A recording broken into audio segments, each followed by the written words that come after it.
What's good? Brian Tong here, and welcome to the Apple Bits for everything good and bad inside the world of Apple. You know, we've got a whole lot to talk about. The rumored bigger display iMac, that is still the computer that everyone asks me about the most. Yes, we've got some iPhone 14 news, plus the release of the new Beats Fit Pro that could be the new king of fitness earbuds, and a whole lot more. But look, we have to start off with the iMac rumors, and now that the MacBook Pros are in the hands of people, everyone, really everyone, has been blown away by the performance and what this machine is capable of, even if it means a lot of people are just going to open way more Chrome browser tabs than ever before.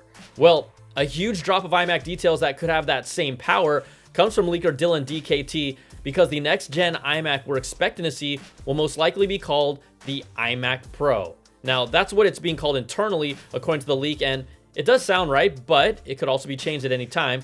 The new iMac Pro will feature the same M1 Pro and M1 Max chips inside the new MacBook Pros, and that is sure to make all of you who have been waiting since the M1 iMac was announced more than happy with its ridiculous performance. Now, the leak claims it will feature a 27-inch mini LED display with ProMotion technology, but earlier rumors claimed it could even have a larger display.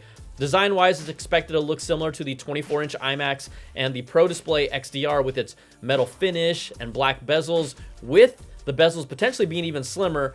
You know, I still believe the new iMac Pro will still have that chin that is really iconic to the Mac all the way from way before it was even the iMac, but that has yet to be confirmed. No one is outright saying that just yet, but they did it with the M1 iMacs, and it differentiates the design from their Pro Display. It just makes sense.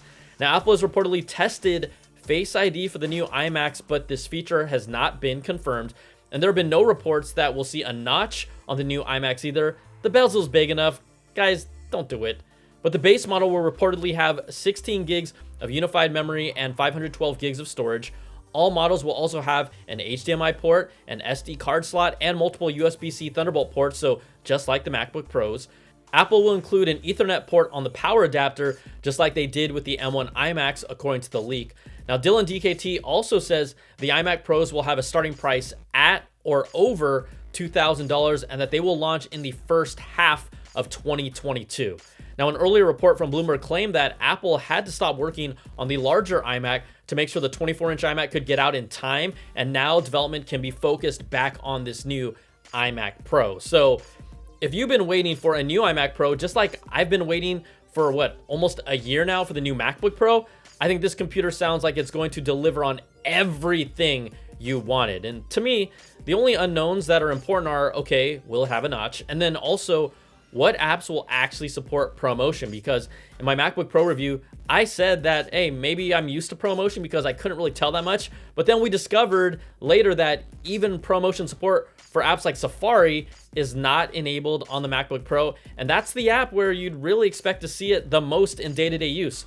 Third-party devs, they're also frustrated because, according to them, Apple hasn't provided them with the information that they need to fully support ProMotion on their apps. And, you know, I'm guessing that this will be resolved in a future update, but it needs to be figured out long before the iMacs come out. And until then, that's a bad Apple. Your web browser doesn't even support that flagship feature on launch? Come on, guys. Look, I know it's not stopping anyone from buying one, but come on. And then watch it gets fixed right before I put this video out. You know how that always happens. All right, let's take a moment to thank CommaTier for partnering with me for today's video. CommaTier is unlike any other coffee that I've tried. In fact, I've never tried anything like this until now, and it's a new way to make coffee that they like to call melt coffee. CommaTier is barista quality coffee brewed better through science and then immediately flash frozen to lock in flavor and freshness in the first 100% recyclable capsule. CommaTier sources their coffee from some of the world's best specialty coffee roasters.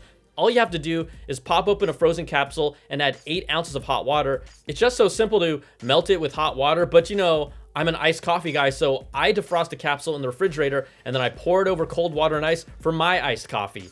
Now, you can pour it into milk for a latte or over ice cream for an affogato. You got options. Now, there's different roasters to choose from, and I'm loving Joe Coffee's Big City. I'm all about convenience, and I can now make iced coffees in minutes, or you can just melt a great cup of coffee anywhere.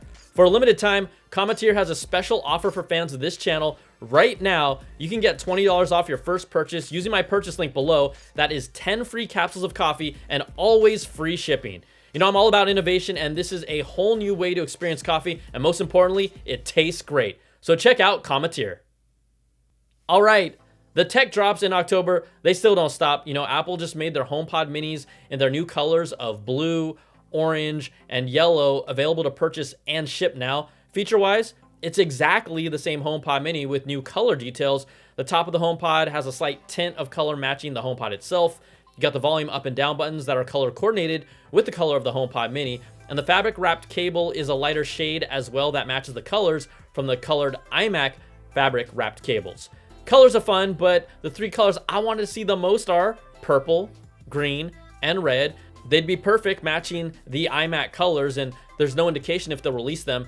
The HomePod Mini is still $99, and it's also still limited by Siri, but they do sound good for their size. I really think, though, Apple needs to do something bolder with their HomePod line after getting rid of the big one. Maybe a second one is coming or not, but these minis need to be more portable. You know, give us the ability to wirelessly charge them and take them wherever we want. Siri still needs to get better.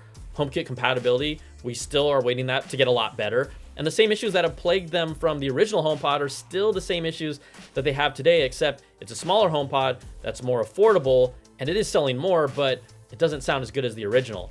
And a quick side note on the original HomePod that I own, a recent software update now allows the discontinued HomePod to support lossless and Dolby Atmos audio. So maybe Apple isn't giving up on it just yet. I guess even if it's discontinued and can't be found anywhere. So no, they actually did give up on it. Okay, there's a new wireless fitness earbud on the block, and it's the new Beats Fit Pro. I don't have them yet, but could these be the best fitness geared earbuds? They have that flexible wingtip to keep them more secure with 3 sizes of silicone tips, active noise cancellation and transparency modes with adaptive EQ, spatial audio support, and the H1 chip for fast pairing and auto switching between devices. Look, these things retail for $200, and they are a really intriguing option, especially if you're someone who works out a lot. And I've typically been a Powerbeats Pro guy for working out, but these look awesome to me, and I'm looking forward to getting them on my hands or my ears. All right, let's talk the latest rumors around next year's iPhone 14. And a recent report from Digitimes claims that the next processor inside of the iPhone 14 will be based on an even smaller 4nm process. Now that's compared to the current 5nm process used in the iPhone 12 and 13 lineups. It's expected to be called the A16 Bionic, but the smaller process makes the chip's physical size smaller and also brings improved performance and even better power efficiency. Now, reports had earlier claimed that they were going to try for a 3nm process, but the chip making partner TSMC reportedly was facing technical challenges and will now be going with the 4nm process instead. Now, John Prosser was the first to release reported rumors of the iPhone 14, and we're expecting an all-new design for 2022. I mean, the renders they put out look amazing, so we're going to see if that's actually close to the iPhone that we get. And then here's something that will help you out if you're having a lengthy iPhone repair in the US. Apple stores and Apple authorized service providers will be able to offer you an iPhone XR as a loaner device during repairs that take longer than normal starting November the 4th. Now that's an upgrade over the iPhone 8 that was previously used as a loaner, so hey, just a little mention. Now there's also been a lot of reports about Apple moving towards OLED displays, right? This is something down the road, and how that process is going. Well, you know, we just got mini LED displays this year. Rumors say, hey, they'll be coming next year. But according to Korean website The Elect, Apple is in talks with Samsung and LG to use OLED displays with the 2-stack tandem structure that allows them to have brighter displays with up to double the luminance. Now, Apple's iPhone OLED displays, they currently use a single stack structure. The report says that these would be used specifically for future iPad Pros and MacBook Pros and would also be able to support ProMotion. But these aren't happening anytime soon. Early rumors said, hey, maybe we'll get OLED iPads in 2022. Well, you know what? You're going to have to scratch that. The report claims that we'll see the first iPad with an OLED display in late 2023 or even 2024. And the first time a MacBook Pro might see one is in 2025. So don't expect OLED anytime soon. Now, another report from Nikkei Asia claims that Apple is already actively researching and developing their own micro LED display technology. That's display tech and TVs that we've seen showcased but not commercially available just yet. CES is a place where they showcase a lot of it over the past couple of years, but this is the next step up after OLED. All right, everybody, that is going to do it for this video. If you like what you see, give me that thumbs up, subs up, and hit that notification bell. ding, to get all my latest videos when they drop. And if you want more of that Apple goodness, you can check out my weekly Apple Bits XL audio podcast to get the latest deep dive with all these stories and new ones every week with special guests. Thank you so much for watching. Take care and be safe, and we'll talk to you soon. Peace and love.